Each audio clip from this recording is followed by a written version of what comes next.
नमस्कार, जय हिंद, राम राम सभी बच्चों को। कैसे हैं आप सभी? उम्मीद करता हूं अच्छे होंगे, स्वस्थ होंगे, बेहतर होंगे। मैं संदीप सिवात स्वागत करता हूं आप सभी बच्चों का आज के इस हरियाणा जीके सेशन में। तो जितने भी बच्चे मेरे साथ जुड़ चुके हैं, उम्मीद करता हूं ऑडियो वीडियो एकदम परफेक्ट होगी, क्लियर होगी, ओके होगी। मेरे बच्चों, पिछली क्लास में हमने हरियाणा के इतिहास में पुरातात्विक स्रोतों को पढ़ना स्टार्ट किया था, जो हमें हरियाणा के इतिहास के बारे में जानकारी देने वाले स्रोत हैं। और इस पुरातात्विक सामग्री जो हमें प्राप्त होती है, इसको मोटे तौर पर अच्छे तरीके से पढ़ने के लिए, हरियाणा के इतिहास को जानने के लिए हमने 5 भागों में बांटा था। जिसमें पहला हमारा जो पार्ट था वो अभिलेख था, और अभिलेखों को ही हम पढ़ के चल रहे थे। मैंने आपको बताया था कि आज तक अपने हरियाणा की खुदाई में 37 अभिलेख प्राप्त हुए हैं। 37 का मतलब है बच्चों 3 दर्जन से अधिक। तो आपसे क्वेश्चन पूछेगा कि हरियाणा में अब तक कितने अभिलेख प्राप्त हुए हैं। यदि संख्या पूछेगा तो हम 37 आंसर देंगे। यदि ऑप्शन में देता है 1 दर्जन से अधिक, 2 दर्जन से अधिक, 3 दर्जन से अधिक, तो हरियाणा में अब तक 3 दर्जन से अधिक अभिलेख प्राप्त हो चुके हैं। और उन 3 दर्जन से अधिक प्राप्त अभिलेखों में सबसे महत्वपूर्ण अभिलेख हमने पिछली क्लास में डिस्कस किया था। बच्चों, ये अभिलेख जो है, ये स्तंभ लेख जो है, ये टोपरा नामक गांव यमुनानगर के अंदर स्थापित किया गया था। आज ये टोपरा गांव यमुनानगर जिले में है, पहले ये अंबाला जिले के अंतर्गत आता था। सम्राट अशोक के द्वारा, जो मौर्य वंश से आते हैं, मौर्य काल के शासक हैं, तो मौर्य वंश से आने वाले सम्राट अशोक के द्वारा गुजरात की सबसे ऊंची पहाड़ी गिरनार पहाड़ी से एक स्तंभ लेख लाकर टोपरा नामक गांव में स्थापित करवाया गया था। इस स्तंभ लेख की जो भाषा थी वो प्राकृत भाषा थी, लिपि जो थी वो ब्राह्मी थी। और ये भारत के अंदर जितने भी स्तंभ लेख प्राप्त हुए हैं उनमें सबसे महत्वपूर्ण है, क्योंकि इसके ऊपर 7 राजज्ञाएं अंकित पाई गई हैं। साथ ही साथ बच्चों, इस स्तंभ लेख से विग्रहराज चतुर्थ, जिन्होंने म्लेच्छों का विनाश किया था, उसके भी 3 अभिलेख प्राप्त होते हैं। और 14वीं सदी में फिरोज शाह तुगलक यमुना नदी के रास्ते मखमल के कपड़े में लपेटकर अपने किले दिल्ली लेकर जाने का काम फिरोज शाह तुगलक के द्वारा इस स्तंभ लेख का किया गया था। ठीक है बच्चों,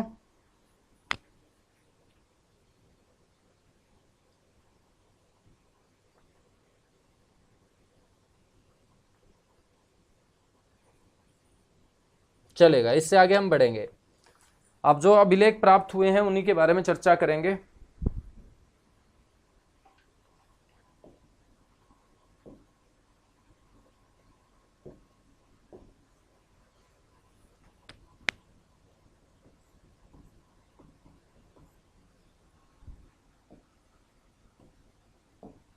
सेकंड जो अभिलेख होगा आपका, वो होगा शुद्ध अभिलेख।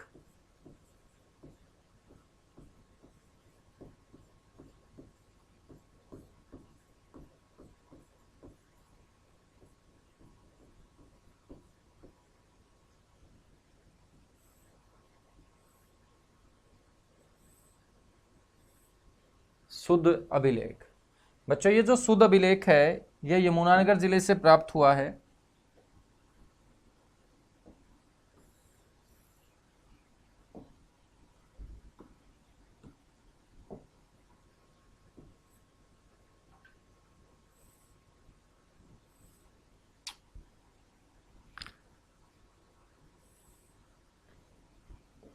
तो सबसे पहले तो आपको पता होना चाहिए कि ये अभिलेख कहां से प्राप्त हुआ।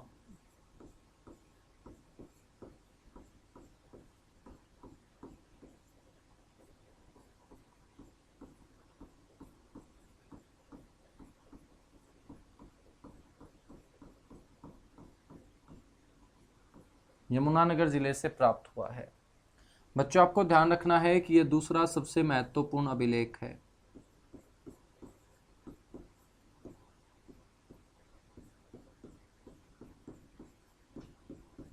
प्रदेश से प्राप्त दूसरा सबसे महत्वपूर्ण।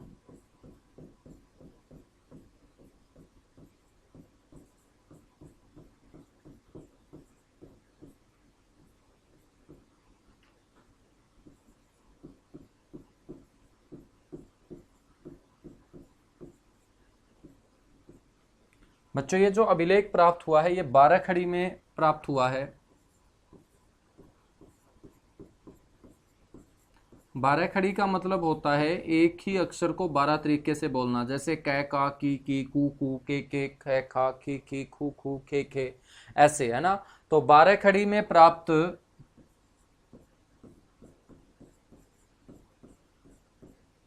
ये सबसे प्राचीन अभिलेख माना जाता है।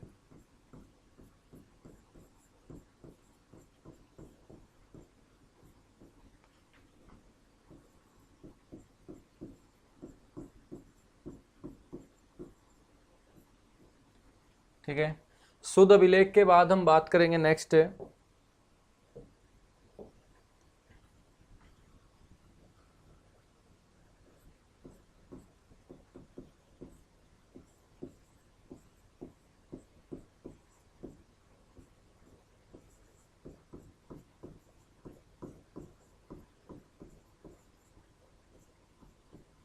करनाल अभिलेख की।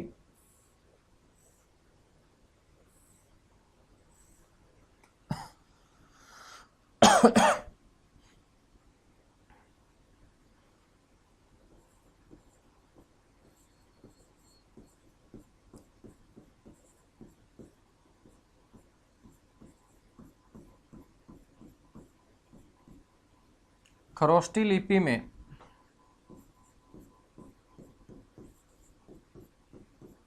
अंकित अभिलेख है बच्चों। ये आपसे क्वेश्चन पूछेगा कि खरोष्टी लिपि में लिखा गया अभिलेख हरियाणा में कहाँ से प्राप्त हुआ, तो तुम बोलोगे करनाल से प्राप्त हुआ है। ठीक है, करनाल अभिलेख के बाद नेक्स्ट जो अभिलेख है वो है पेहवा। कुरुक्षेत्र के पेहवा नामक स्थान से प्राप्त हुआ।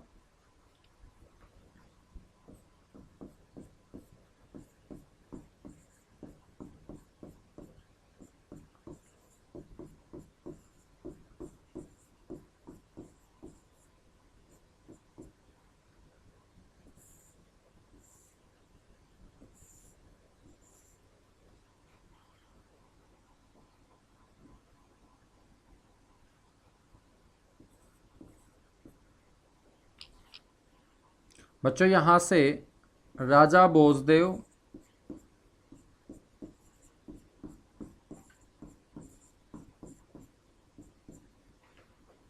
और महेंद्र पाल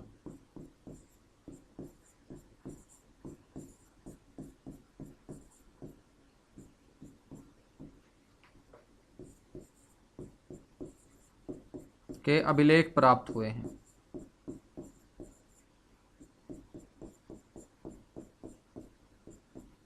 और यहां से प्राप्त अभिलेखों के अनुसार पता चलता है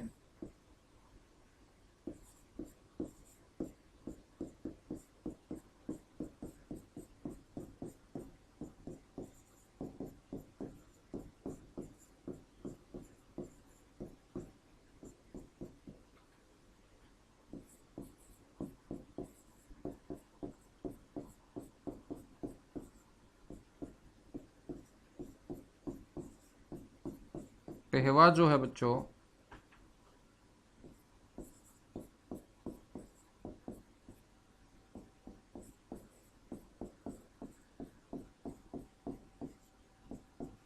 वो घोड़ों के व्यापार हेतु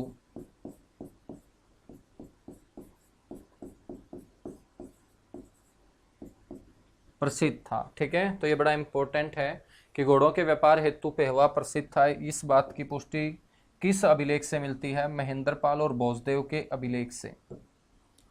नेक्स्ट हम बात करेंगे सिरसा अभिलेख की।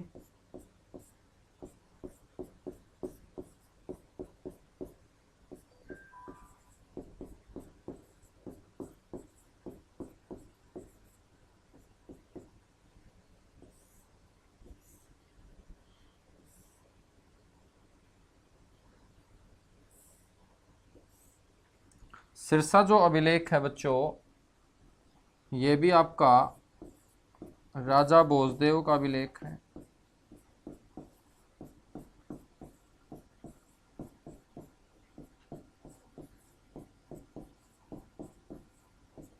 तो राजा भोजदेव का जो एक अभिलेख है वो सिरसा से भी प्राप्त हुआ।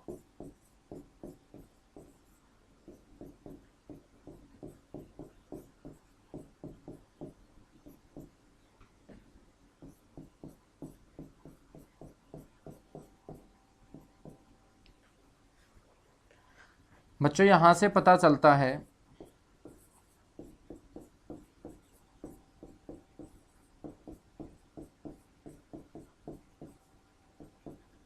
सिरसा क्षेत्र में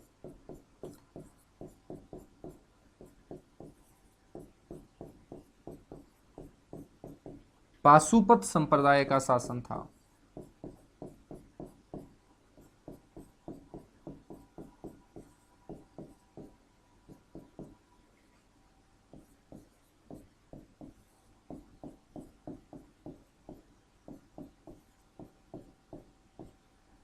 पाशुपत संप्रदाय का बच्चों क्या था सर, शासन था।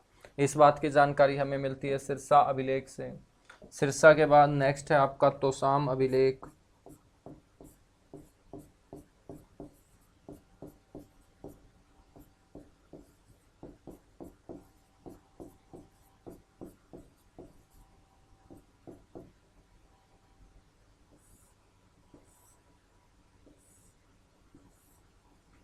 तीसरी चौथी सदी का अभिलेख बच्चों तोसाम से भी प्राप्त हुआ।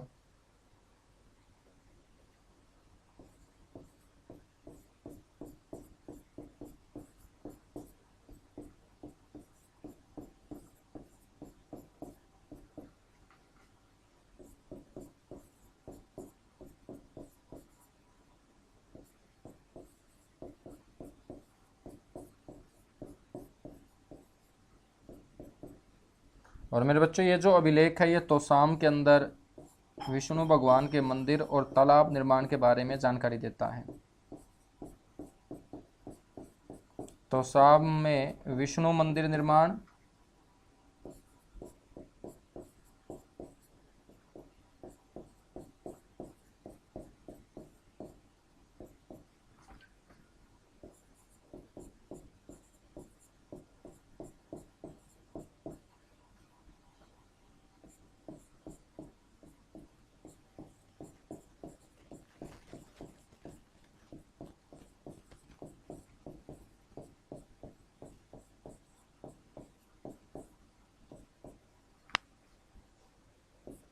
और हमें तालाब निर्माण की जानकारी प्राप्त होती है।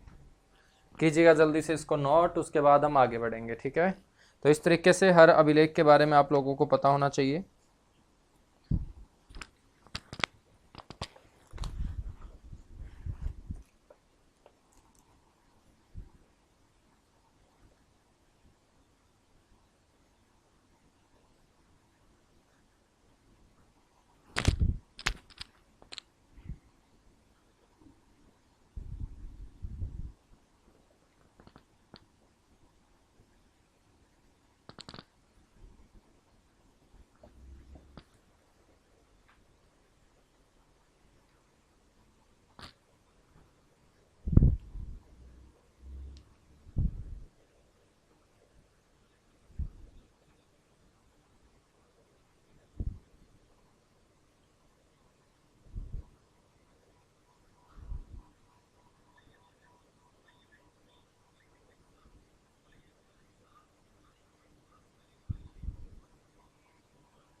ठीक है बच्चों,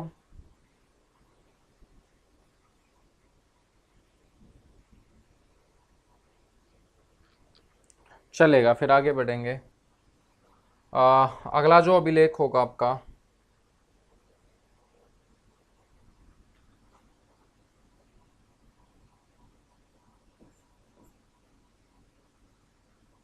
वो होगा कपाल मोचन अभिलेख।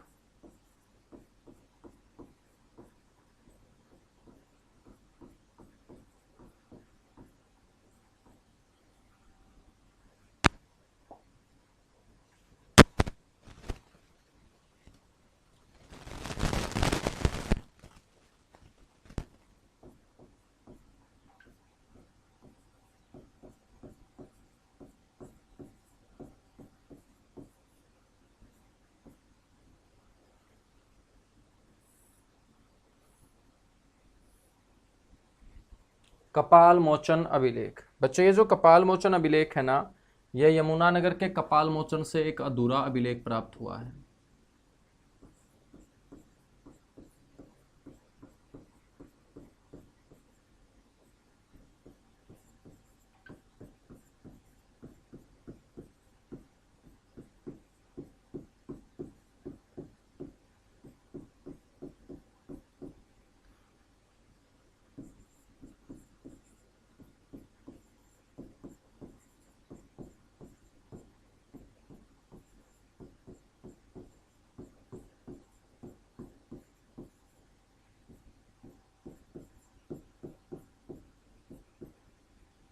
यमुनानगर के कपाल मोचन से एक अधूरा अभिलेख आपका क्या हुआ है, प्राप्त हुआ है। ठीक है,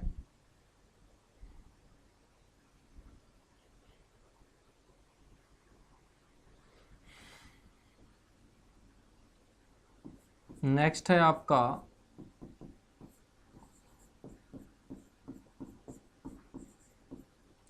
अग्रोहा अभिलेख।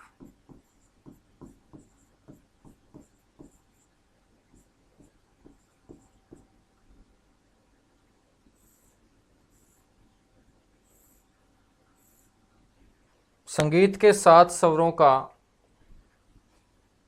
उल्लेख यहां से मिलता है बच्चों।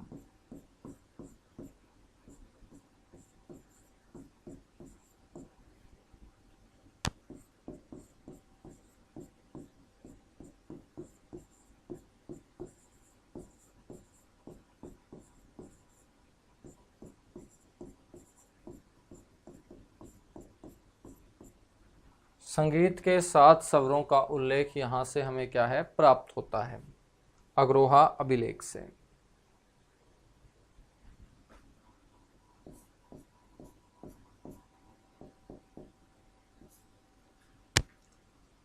नेक्स्ट जो अभिलेख होगा बच्चों आपका, वो मोहनबाड़ी से प्राप्त होगा, उसे मोहनबाड़ी अभिलेख बोलते हैं।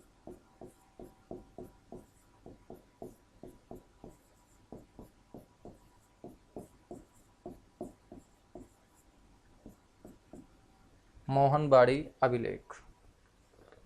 8 के बाद नेक्स्ट जो हमारा 9वां अभिलेख होगा वो होगा पिंजौर अभिलेख।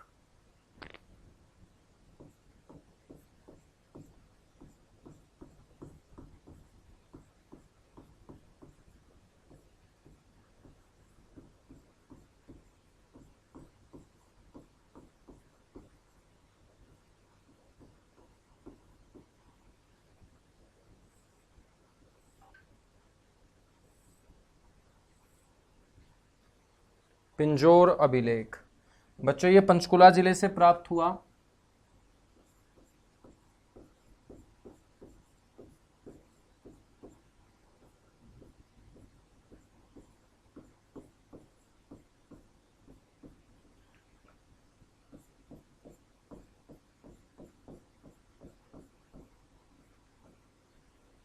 यह पंचकुला जिले से प्राप्त है।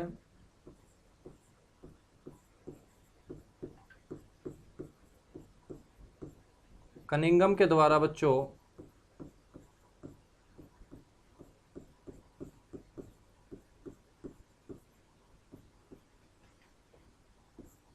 पिंजौर से 3 अभिलेख प्राप्त किए गए।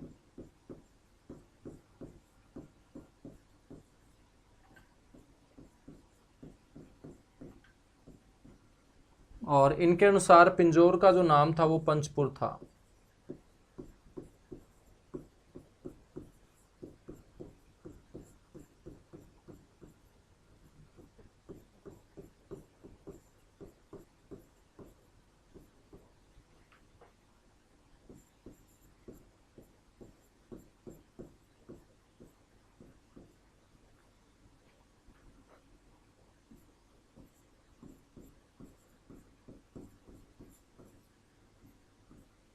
इनके अनुसार पिंजौर का नाम क्या था बच्चों, पंचपुर था। ठीक है,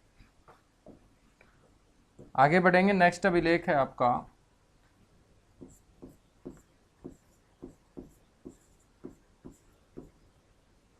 गुजरी स्तंभलेख।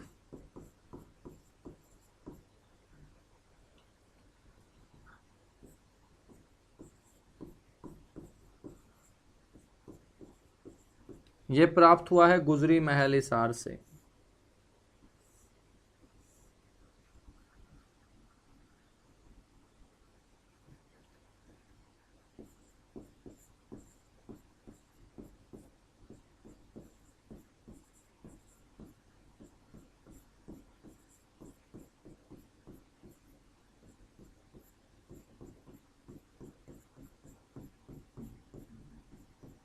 गुजरी महल हिसार से ये क्या हुआ है, प्राप्त हुआ है।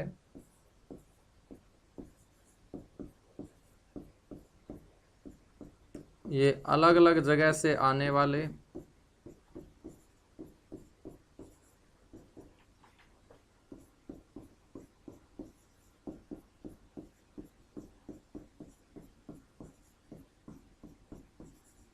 8 भागवतों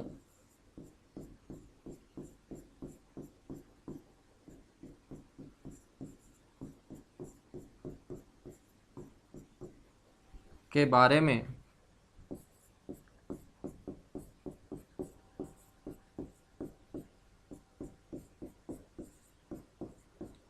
सूचना प्रदान करता है।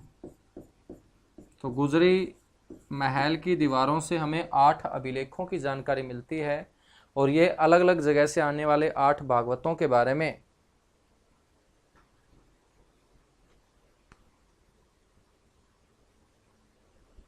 क्या देते हैं, जानकारी देते हैं। तो आपको यह भी पता होना चाहिए कि इस महल की दीवारों से कितने अभिलेख प्राप्त हुए हैं, 8।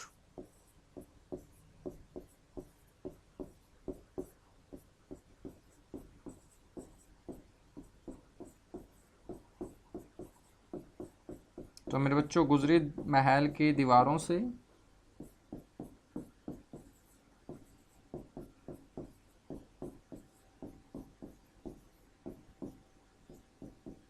8 अभिलेखों की क्या मिलती है सर, जानकारी मिलती है।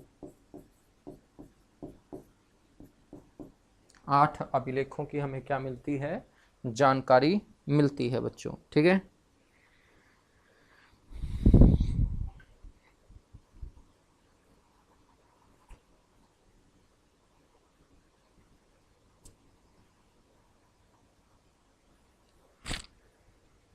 नेक्स्ट है बच्चों हास्य अभिलेख।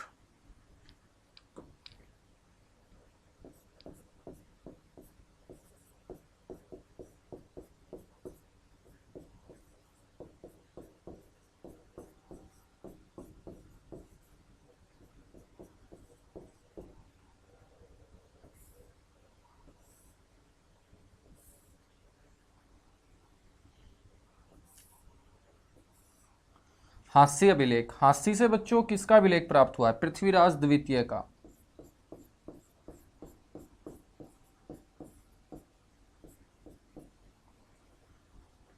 पृथ्वीराज सेकंड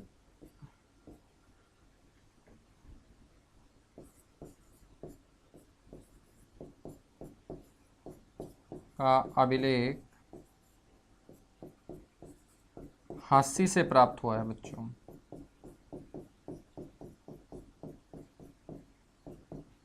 नेक्स्ट है गुरावड़ा अभिलेख। गुरावड़ा गांव है बच्चों अपने हरियाणा का ही।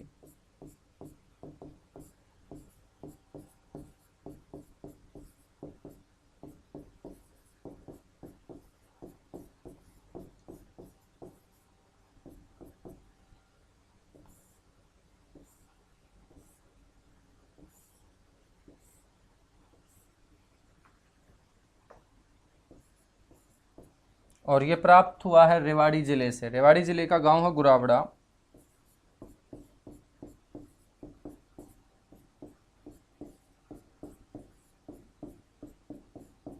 और 10वीं सदी का ये अभिलेख बताया जाता है।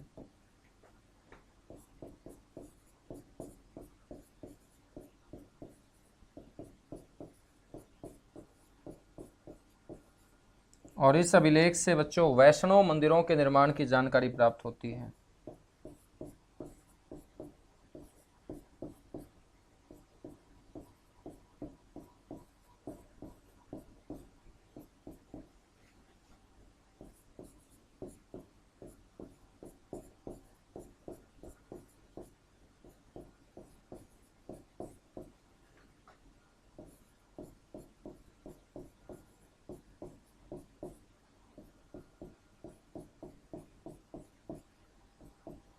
वैष्णव मंदिरों के निर्माण की जानकारी क्या होती है, प्राप्त होती है। तो ये कुछ अभिलेख अपने हरियाणा से प्राप्त हुए। कुछ अभिलेख हरियाणा के बाहर से भी प्राप्त हुए हैं जो हरियाणा के बारे में जानकारी देते हैं। उन अभिलेखों में बात करें तो नंबर 1 है चाहमन अभिलेख।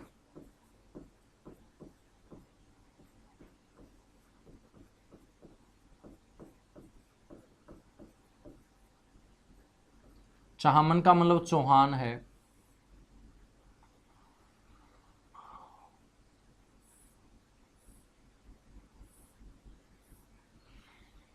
और यह प्राप्त हुआ है बच्चों कहां से सर, राजस्थान से।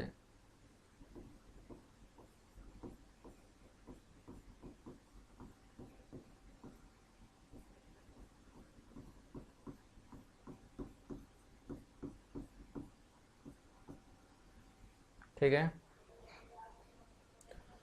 नेक्स्ट है बच्चों लांडनू अभिलेख।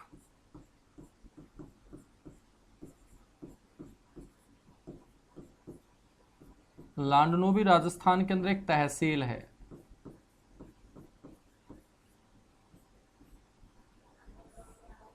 और ये भी राजस्थान से प्राप्त हुआ।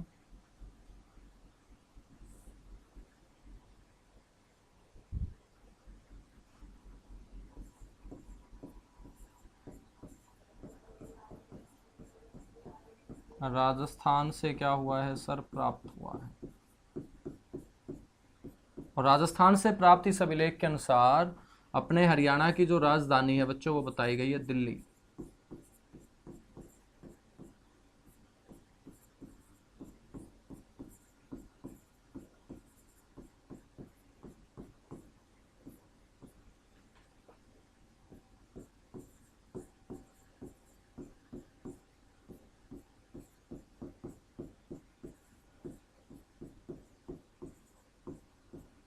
हरियाणा की राजधानी क्या बताई गई है, दिल्ली बताई गई है। लांडनू अभिलेख के बाद हम बात करेंगे नेक्स्ट बिजोलिया अभिलेख।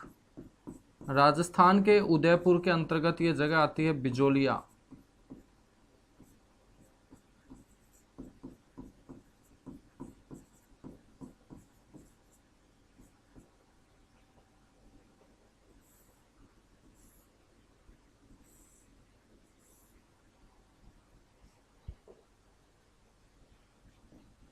ये भी आपका राजस्थान से प्राप्त है।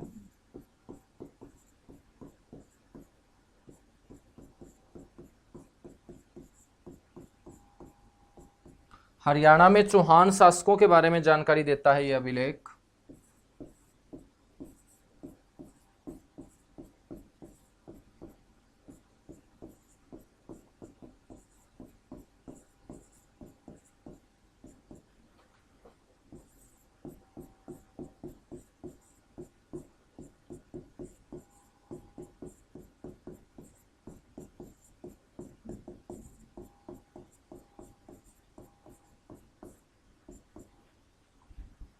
बिजोलिया अभिलेख के बाद है बच्चों नेक्स्ट लाओस अभिलेख।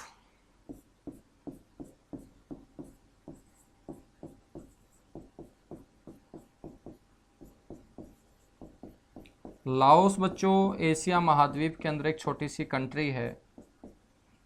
और लाओस जो अभिलेख है ये राजा देवंका का अभिलेख है।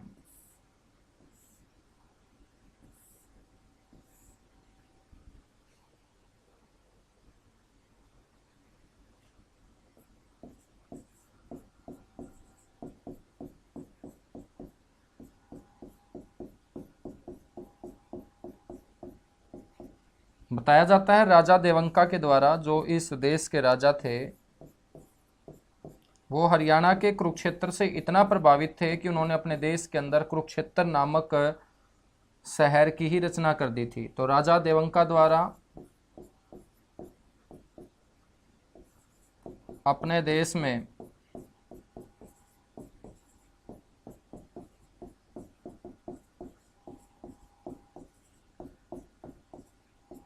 कुरुक्षेत्र नाम से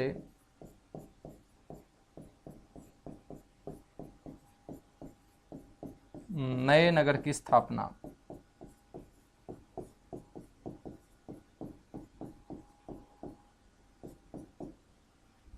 ठीक है बच्चों, एक अभिलेख प्राप्त हुआ है 14वीं सदी का मोहम्मद बिन तुगलक अभिलेख।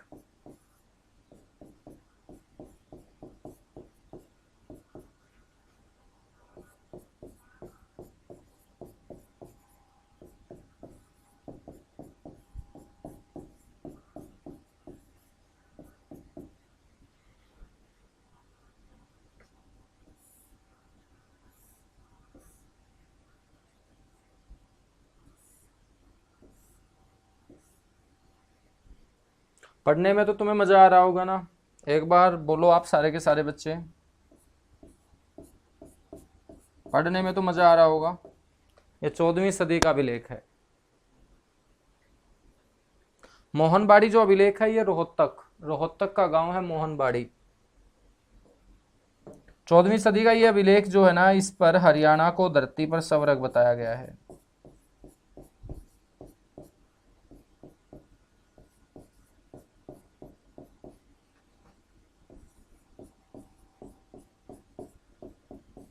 है ना, पढ़ने में मजा तो आ रहा होगा, कितने आराम से पढ़ा रहा हूँ, बिल्कुल साफ साफ लिख के, है ना, अच्छे से, ताकि तुम लोगों के समझ में आए।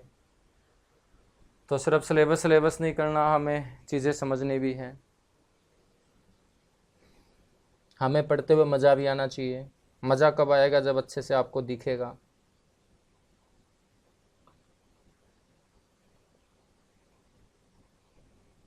चलो कीजिएगा एक बार, जल्दी से इसको नोट कीजिएगा, उसके बाद हम आगे बढ़ेंगे।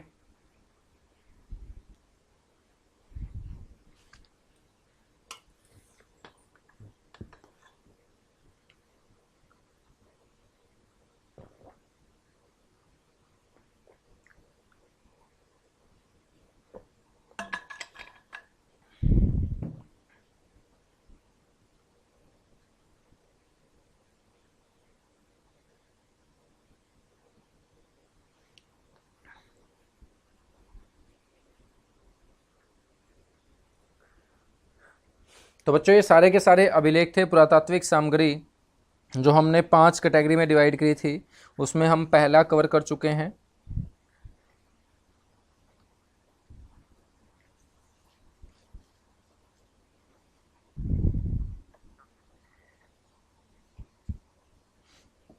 और उसके बाद हम सेकंड कैटेगरी की बात करेंगे।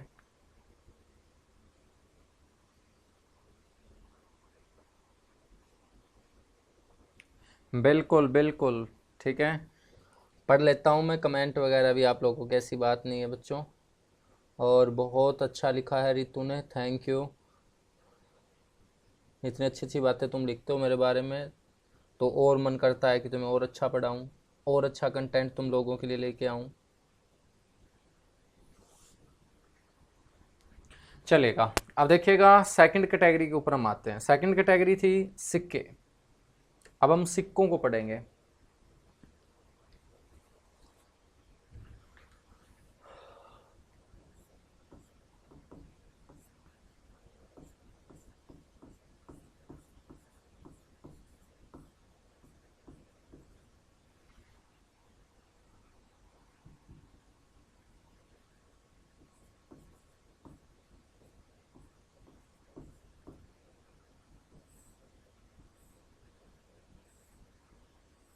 बच्चों, काफ़ी हद तक अपने हरियाणा का इतिहास सिक्कों के ऊपर भी टिका हुआ है। बात करें हम 200 ईसा पूर्व से लेके 300 ईस्वी तक, यानी कि 200 बीसी से लेके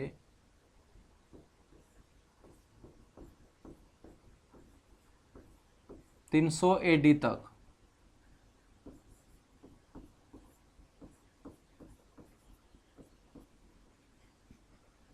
का हरियाणा का इतिहास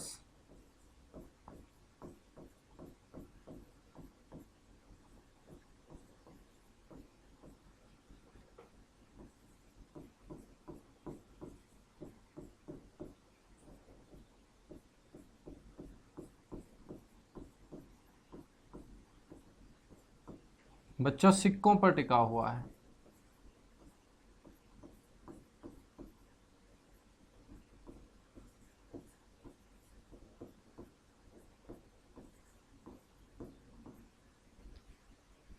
तो 200 बीसी से लेके 300 ईस्वी तक का जो हरियाणा का इतिहास है वो सिक्कों पे टिका हुआ है। बहुत सारे सिक्के यहाँ से प्राप्त हुए, ठीक है, और हरियाणा से प्राप्त सिक्कों के बारे में हम बात करेंगे।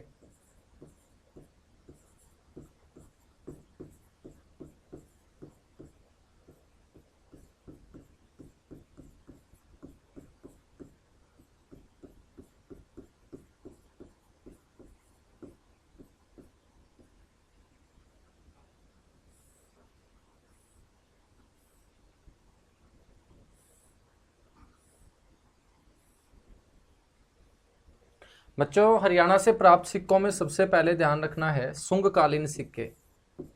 सुंग आपका एक वंश हुआ है, और इस काल के दौरान जो सिक्के चलते थे उन्हें बोलेंगे शुंगकालीन सिक्के। और आपसे पूछा जाएगा कि शुंगकालीन जो सिक्के हैं वो हरियाणा में कहाँ से प्राप्त हुए।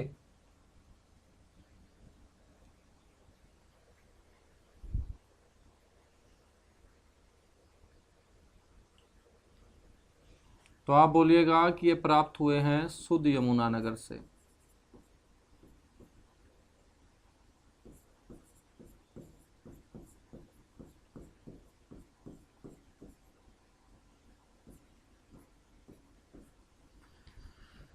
शुंगकालीन सिक्कों के बाद नेक्स्ट है आपके गुप्तकालीन सिक्के।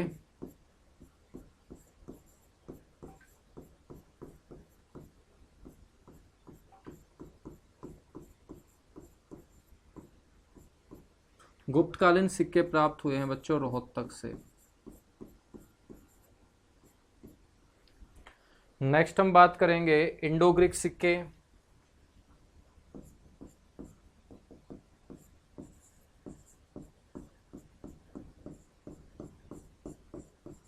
इंडो ग्रीक को हम क्या बोल सकते हैं, हिंद यूनानी भी बोल सकते हैं।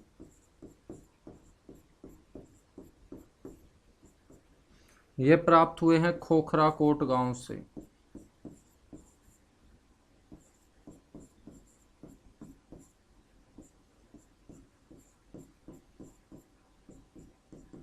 खोखरा कोट गांव रोहतक।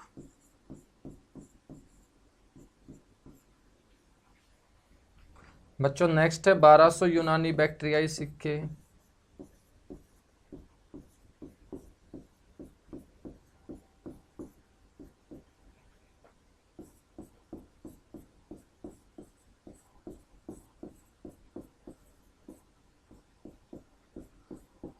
और 1200 यूनानी बैक्टीरियाई सिक्के प्राप्त हुए सोनीपत से।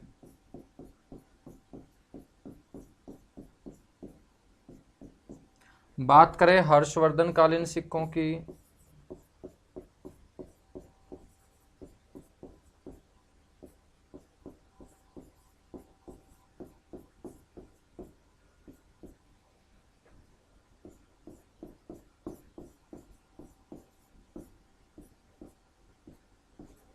हर्षवर्धन कालीन जो सिक्के प्राप्त हुए बच्चों ये भी आपके सोनीपत से प्राप्त हुए।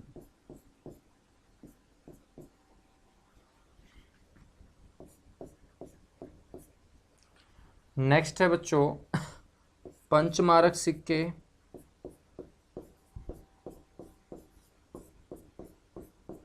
पंचमारक सिक्कों को हम आहत सिक्के भी बोल देते हैं। आहत का मतलब क्या होता है, घायल होता है। जैसे आप कई बार बोल भी दे देते हो कि ऐसे शब्द हम नहीं बोलने चाहिए जिससे किसी भावना जब किसी की भावनाएं क्या हो, आहत हो। आहत का मतलब घायल होता है। और घायल सिक्कों का मतलब यहाँ क्या होगा, ऐसे सिक्के जिनको पीट पीट कर बनाया जाए। पीट पीट कर बनाने का मतलब है कि जब भी हम किसी धातु की पिटाई करते हैं, उसकी कुटाई करते हैं, तो उसको कोई एक निश्चित आकृति नहीं मिलती है। जब निश्चित आकृति नहीं मिलेगी तो ऐसे सिक्के क्या कहलाएंगे, आहत सिक्के कहलाएंगे। इन्हें पंचमारक सिक्के भी बोल दिया जाता है।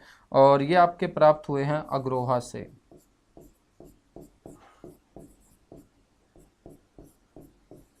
कहाँ है अग्रोहा, हिसार के अंदर है सर। अग्रोहा हिसार से हमें पंचमारक सिक्के या आहत सिक्के मेरे बच्चों मिलते हैं। ठीक है।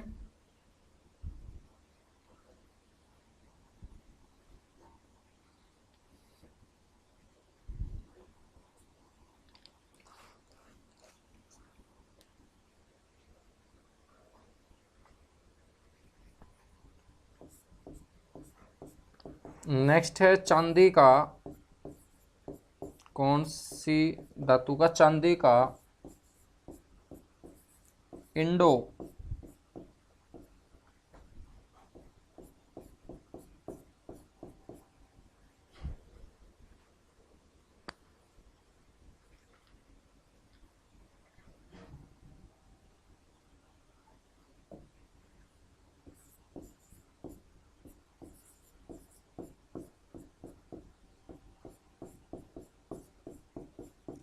सिसानियन सिक्का।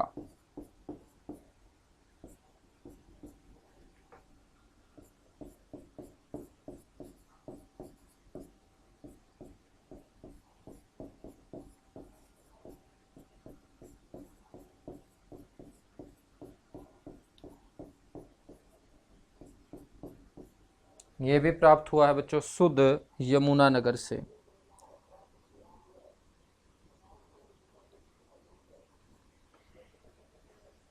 ठीक है, बल्कि शुद्ध की बजाय इसको तुम कपाल मोचन करना, कपाल मोचन यमुनानगर। यदि कपाल मोचन ऑप्शन में नहीं है तब आपको शुद्ध बोलना है, वरना कपाल मोचन ही बोलना।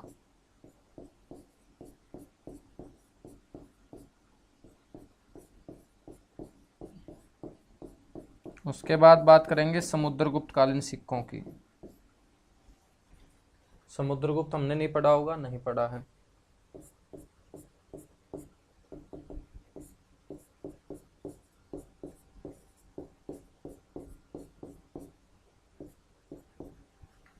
समुद्रगुप्त कालीन सिक्के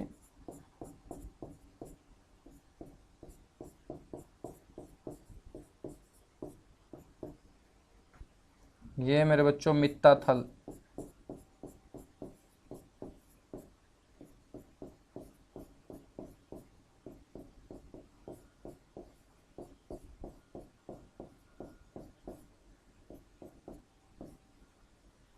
मित्ताथल गांव भिवानी। ठीक है, समुद्रगुप्त कालीन सिक्के। समुद्रगुप्त के बाद आ जाओ नेक्स्ट कुषाण कालीन सिक्के।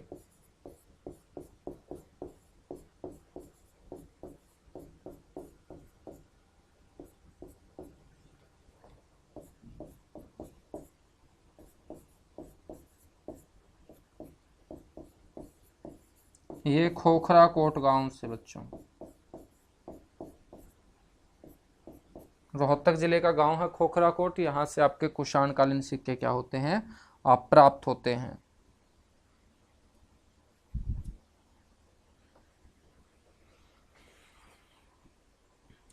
चलेगा, आगे बात करेंगे फिर।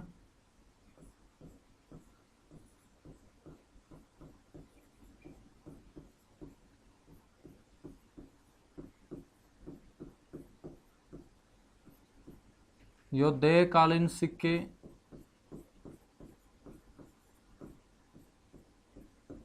ये औरंगाबाद और रोहतक से। औरंगाबाद भिवानी में है बच्चों, जिसका प्राचीन नाम प्रिकर्तनाक रहा। योद्धेय कालीन सिक्कों के बाद आ जाओ अगर कालीन सिक्के। ये गणराज्य हुए हैं आपके, गण थे हरियाणा के अंदर, अगर गण, योद्धेय गण। अगर कालीन जो सिक्के प्राप्त हुए सर ये अग्रोहा से और बरवाड़ा से। अग्रोहा भी हिसार में है, बरवाड़ा भी हिसार में है।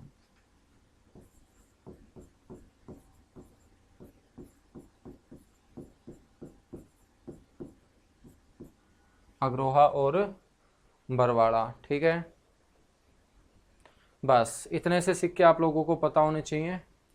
ये हरियाणा से प्राप्त क्या होंगे, सिक्के होंगे।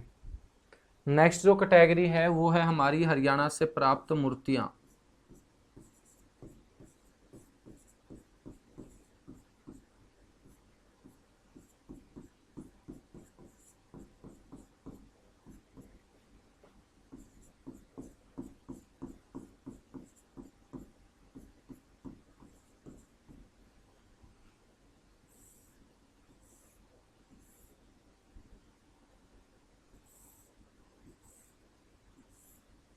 हरियाणा से प्राप्त मूर्तियां, इन मूर्तियों में बात करेंगे सबसे पहले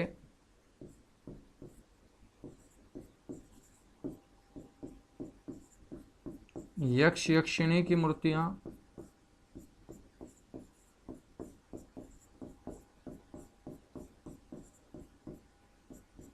बच्चों यक्ष यक्षिणी की जो मूर्तियां हैं ये हरियाणा से प्राप्त सबसे प्राचीन मूर्तियां हैं।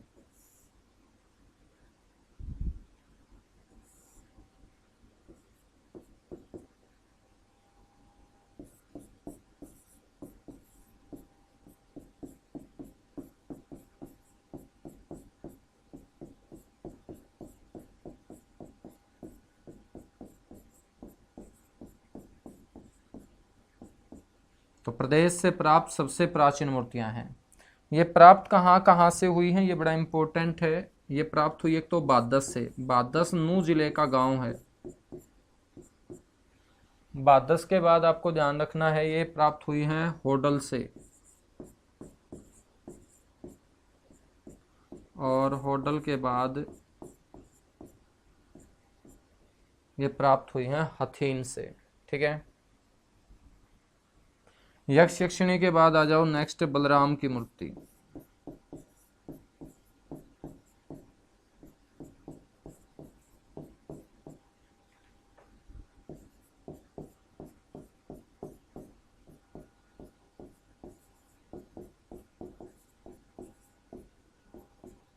बलराम की मूर्ति प्राप्त हुई है ऐस्थल बोहर से। ऐस्थल बोहर है मेरे बच्चों रोहतक में।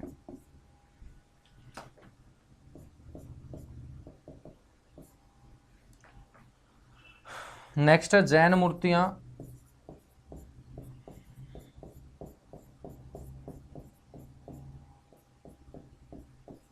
हरियाणा के अंदर जो जैन मूर्तियां प्राप्त हुई वो हांसी से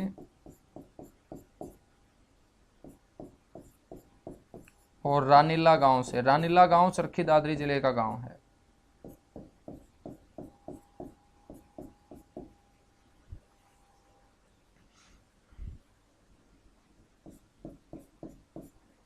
नेक्स्ट है आपकी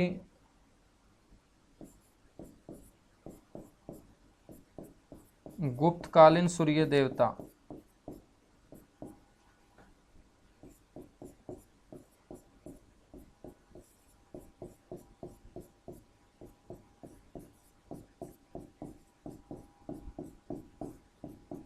गुप्तकालीन सूर्य देवता की मूर्ति बच्चों ये जो प्राप्त हुई है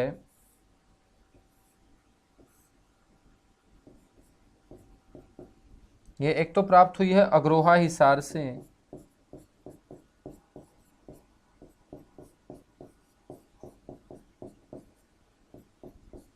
और एक प्राप्त हुई है नचार खेड़ा जींद से।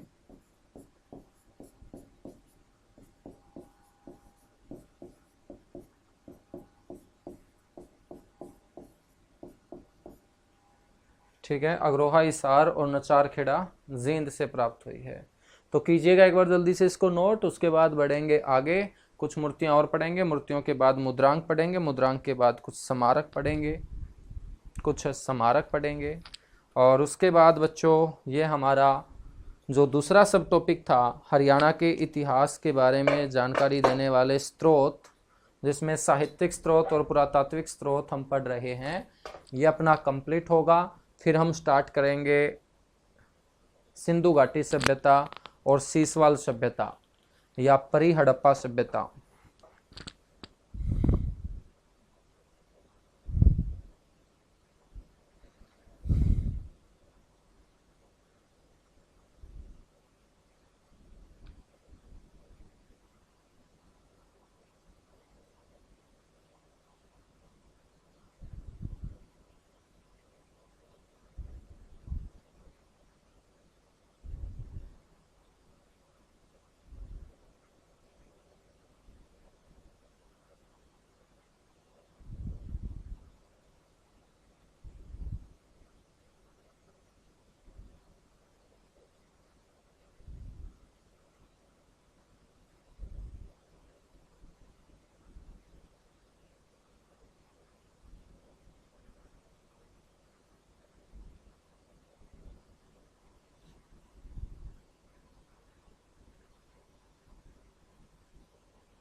चलेगा बच्चों, नोट कर चुके होंगे आप लोग।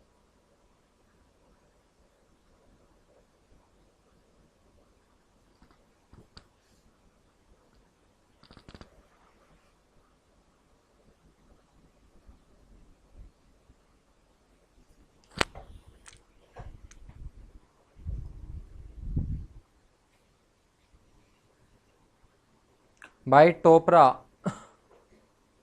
कुषाण कालीन जो है ना वो आप रोहतक और मित्ताथल दोनों बोल सकते हो, क्योंकि ये भिवानी वाला जो इलाका है ये भी पहले रोहतक के अंतर्गत ही आता था। तो कुषाण कालीन जो सिक्के हैं वो मित्ताथल से भी प्राप्त हुए हैं, रोहतक से भी प्राप्त हुए हैं, सिर्फ एक जगह से नहीं है ना।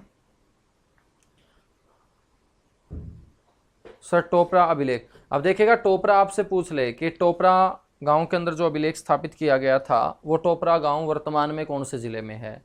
बच्चों ये आपको ऑप्शन देखना पड़ेगा ना, यदि यमुनानगर ऑप्शन में है तो आप यमुनानगर आंसर दोगे, यमुनानगर नहीं दिया है तो फिर यमुनानगर की सारी बातें कहाँ ट्रांसफर कर दोगे तुम लोग, अम्बाड़ा में ट्रांसफर कर दोगे, और आपका आंसर क्या हो जाएगा फिर, अम्बाड़ा हो जाएगा। ऐसे आंसर देना पड़ेगा। चलेगा, उसके बाद कुछ और मूर्तियां पढ़ेंगे फिर, हैं। नेक्स्ट है पंचमुखी। कितनी मूर्तियां पढ़ चुके हैं हम पिछले, 4 मूर्तियां पढ़ चुके हैं। आ जाओ, नेक्स्ट जो है बच्चों वो है आपकी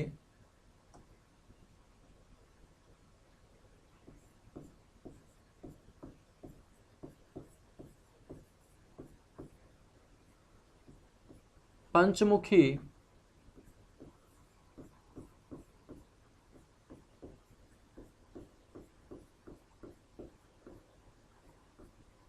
शिव भगवान की प्रतिमा।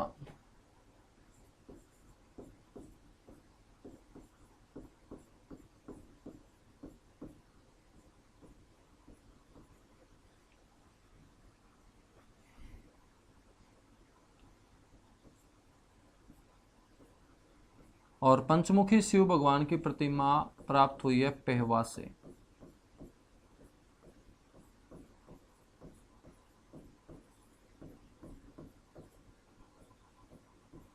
पेहवा कहाँ है बच्चों, कुरुक्षेत्र के अंदर है। उसके बाद आइएगा पंचमुखी शिव भगवान की प्रतिमा के बाद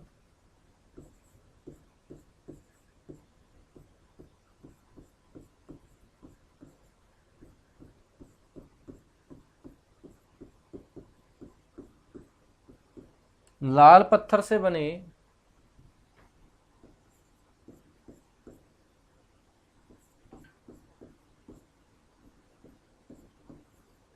भगवान शिव की प्रतिमा,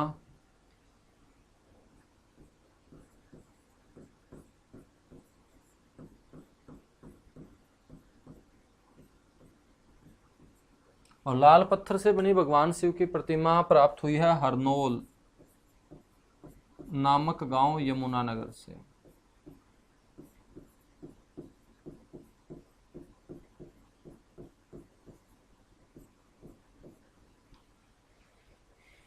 नेक्स्ट है बच्चों शेष सैया या शेष नाग पर।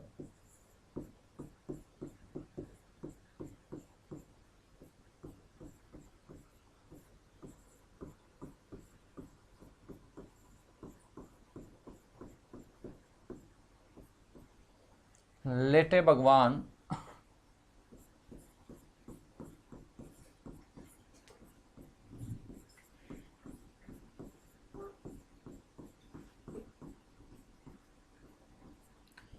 शेष नाग पर लेटे भगवान विष्णु की जो मूर्ति है ये प्राप्त हुई है आपकी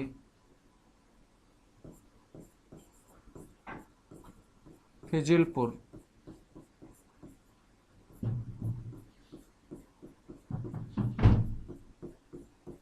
सोनीपत से।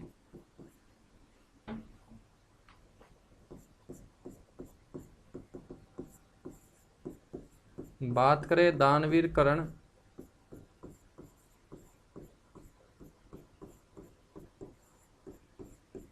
और भगवान सूर्य की मूर्तियों की,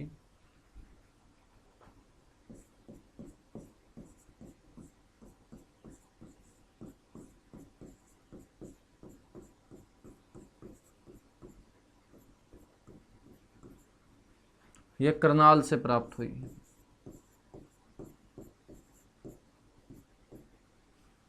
नेक्स्ट है विष्णु की अति प्राचीन मूर्ति।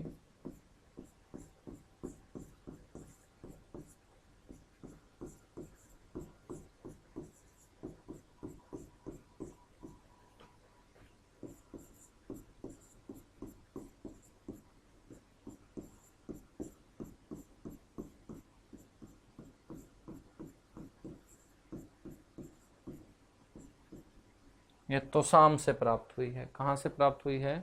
तोसाम से प्राप्त हुई है। विष्णु की अति प्राचीन मूर्ति जो है बच्चों, ये तोसाम से प्राप्त हुई है।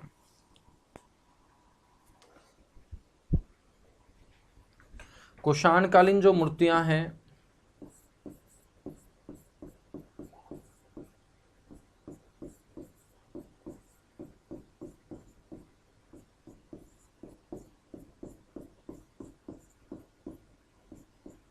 ये रोहतक से प्राप्त हुई हैं। कुषाण कालीन मूर्तियों का मुख्य केंद्र जो माना गया है वो रोहतक ही माना गया है।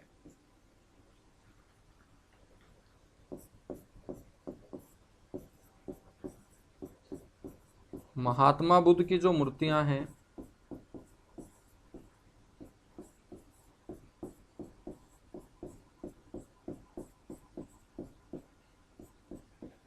ये ब्राह्मणवास रोहतक से प्राप्त हुई हैं।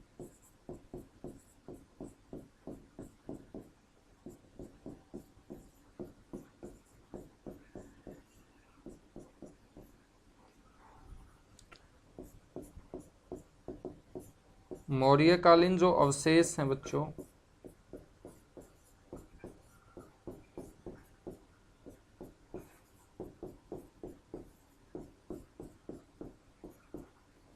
ये हिसार और फतेहाबाद से प्राप्त हुए।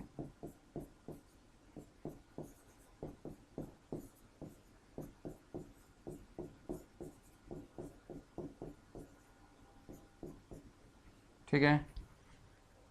बाकी मैंने आपको जैन मूर्तियों के बारे में काफ़ी बताया था। जैन धर्म ग्रंथ के अंदर बताया था भगवान महावीर की मूर्ति जो प्राप्त हुई है वो पिंजौर से।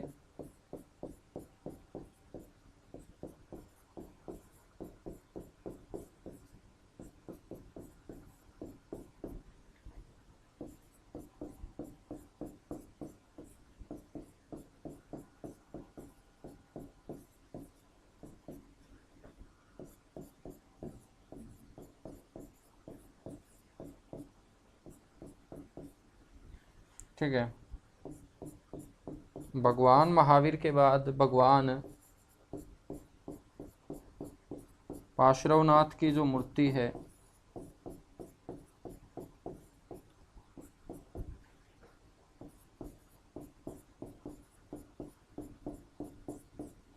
ये स्थल बोहर से।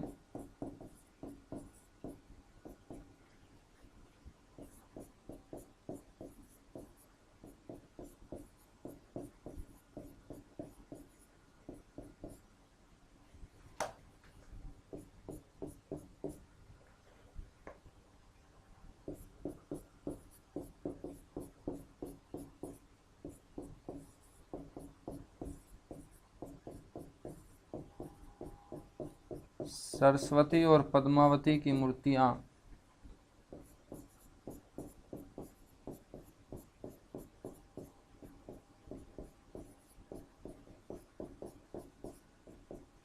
हास्य से प्राप्त हुई।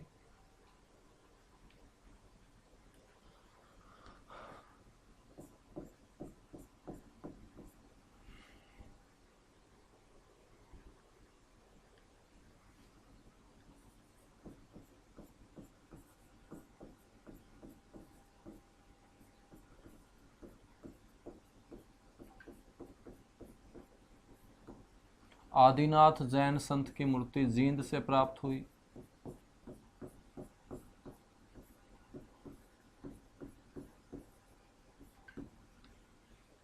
आदिनाथ जैन संत की मूर्ति जींद से प्राप्त हुई।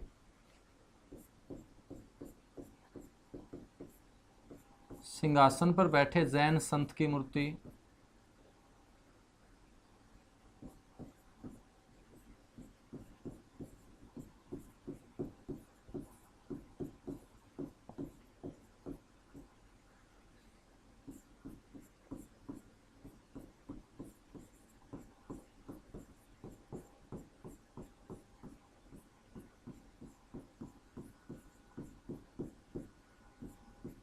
सिरसा से प्राप्त हुई है बच्चों, ठीक है। हथीन जो है ना, हथीन, हथीन ये आपका पलवल के अंदर है।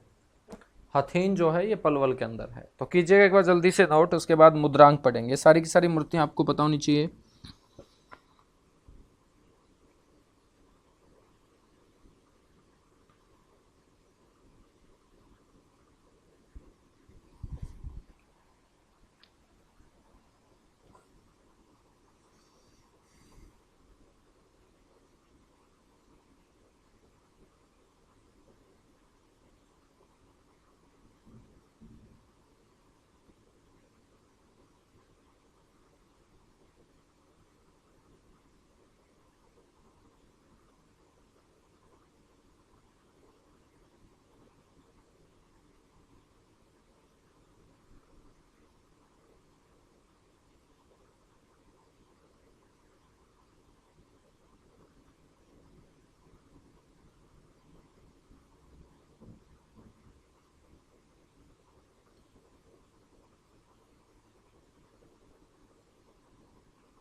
कीजिएगा जल्दी से, नोट कीजिएगा।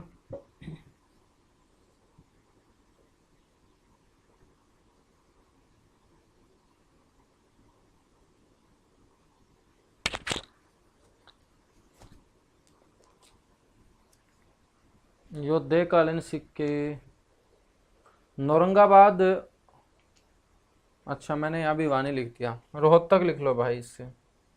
औरंगाबाद तो भिवानी में है ही है, इसको रोहतक कर लेना। ये ले भाई, अब ठीक है।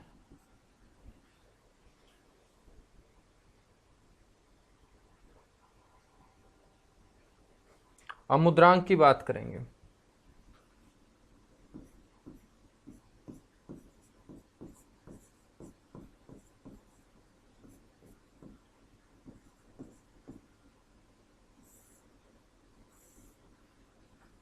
आपको पता होना चाहिए कि हरियाणा के कई स्थानों से प्राप्त मुद्रांकों को सुरक्षित रखा गया है झज्जर के संग्रहालय में। हरियाणा के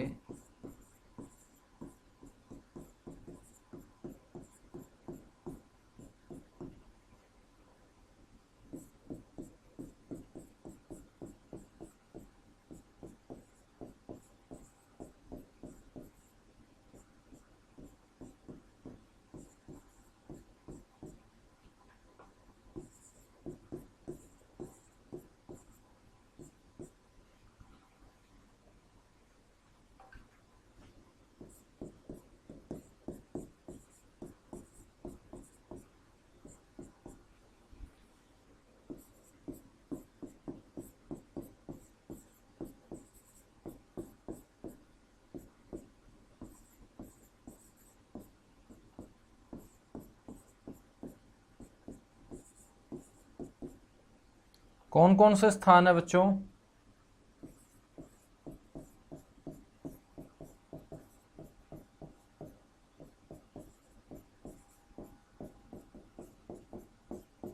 जहां से मुद्रांक प्राप्त हुए। स्मारक को हम अगली क्लास में पढ़ेंगे। ठीक है, तो स्मारकों को पढ़ेंगे अगली क्लास में। अब मुद्रांक देख लेते हैं कहाँ कहाँ से प्राप्त हुए हैं। नंबर 1 तो आपको ध्यान रखना, थे पोलर।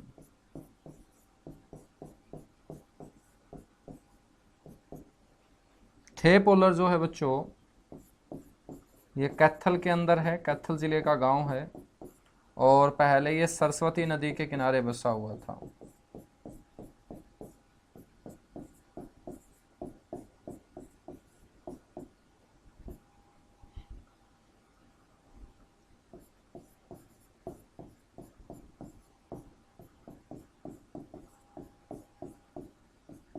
कहाँ स्थित था ये? सरस्वती नदी के किनारे सर स्थित था ये। ठीक है,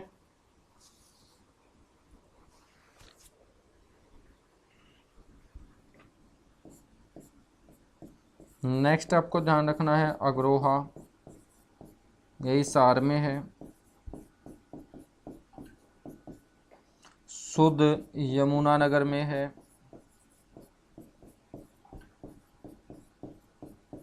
यहाँ से ये बहुत सारे मुद्रांक मिले हैं। नौरंगाबाद भिवानी में है।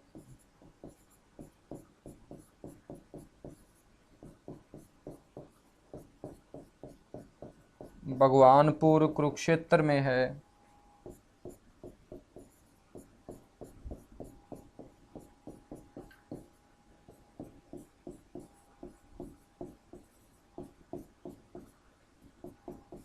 ठीक है, तो आज के लिए इतना सा ही करेंगे, फिर अगली क्लास में पढ़ेंगे। आज के लिए काफ़ी है। ठीक है, तो जितना करवा रहा हूँ उसको अच्छे तरीके से यदि तुम प्रिपेयर कर लोगे ना, तो तुम्हें कोई किताब उठाने की ज़रूरत ही नहीं पड़ेगी हरियाणा जीके की। किताब उठाओगे भी तो किताबों से ज़्यादा तुम्हें क्लास में ही मिलेगा, तो तुम्हें जो सेटिस्फेक्शन मिलेगा ना वो क्लास में ही मिलेगा। ठीक है, तो आप लोग ऐसे ही पढ़ते रहिएगा, आगे बढ़ते रहिएगा, और कल फिर मिलेंगे इसी जगह इसी समय। और हरियाणा की जो हिस्ट्री हमारी चली हुई है बड़े शानदार ढंग से इसे कवर करेंगे, बहुत डीपली ढंग से इसे पढ़ेंगे। कोई भी क्वेश्चन हमारा, मुद्रांक का मतलब है किसी भी सिक्के के ऊपर कुछ वाक्य का लिखा पाया जाना या कुछ अंकित पाया जाना, उसे हम मुद्रांक बोलेंगे। मुद्रा के ऊपर कुछ अंकित पाया जाना उसे मुद्रांक बोलेंगे। ठीक है, चलेगा। Thank you, bye bye.